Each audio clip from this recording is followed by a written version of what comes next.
আমার জীবনে গৌর, মরণে গৌর, গৌর গলার হারা। আমার গৌর সুন্দরকে যারা আস্বাদন করেছে, যে বা যারা আস্বাদন করেছে, তারা আর গৌর ছাড়া কিছু বোঝে না।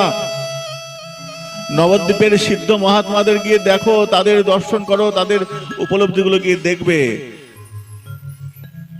তাদের একটাই কথা, গৌর বিহনে না বাঁচি পরাণে, গৌর করিলাম সার। ওই রাধা ভাবকে অঙ্গীকার করে, রাধা ভাবকে আশ্রয় করে, রাধা ভাব ছাড়া তো এই আশ্রয় আসবে না। সেই একজনার জন্য, ভালোবাসার জন্য যে কাঁদা যায়, এবং বিরহটাও যে আনন্দ দেয়, বিরহটা যে কষ্ট নয়।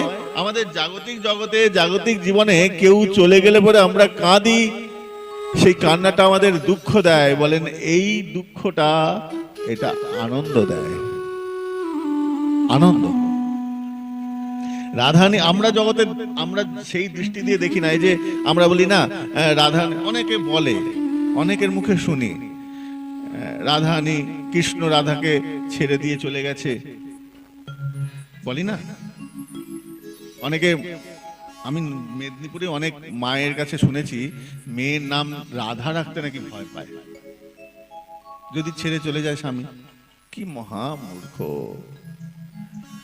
বাংলা গৌর পার্শ্বদের ভূমি। এই বাংলা হচ্ছে সেই মহান মহান সাধুদের ভূমি, আর সেখানকার মানুষ মূর্খতার প্রকাশ করছে। বলছে রাধা, রাধা নাম দিলে পরে নাকি কৃষ্ণ ছেড়ে চলে যাবে, মানে স্বামী ছেড়ে চলে যাবে। কি মূর্খতার কথা! যদি হয় যোগ, যদি হয় বিয়োগ, যদি বিয়োগ হয়ে যায়, যদি হয় বিয়োগ, কেহ না জয়। রাধারানী যদি গৌর শ্রী গোবিন্দ থেকে আলাদা হয়ে যেতেন, তাহলে পরে তো তারা প্রাণে বাঁচার কথা নয় ওই মুহূর্তে। যদি হয় যোগ, না হয় বিয়োগ, বিয়োগ হইলে কেহ না জয়।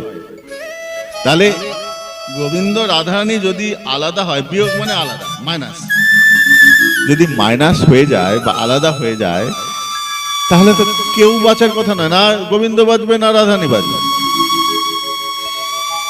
এই যে রসতত্ত্ব বোধ, বললাম যে ভক্ত অনেক ধরনের হয়, উত্তম ভক্ত, মধ্যম ভক্ত, কনিষ্ঠ ভক্ত।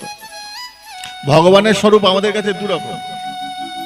একটা হচ্ছে বাঞ্ছা কল্পতরু, একটা হচ্ছে প্রেম কল্পতরু, আর একটা হচ্ছে নিগম কল্পতরু।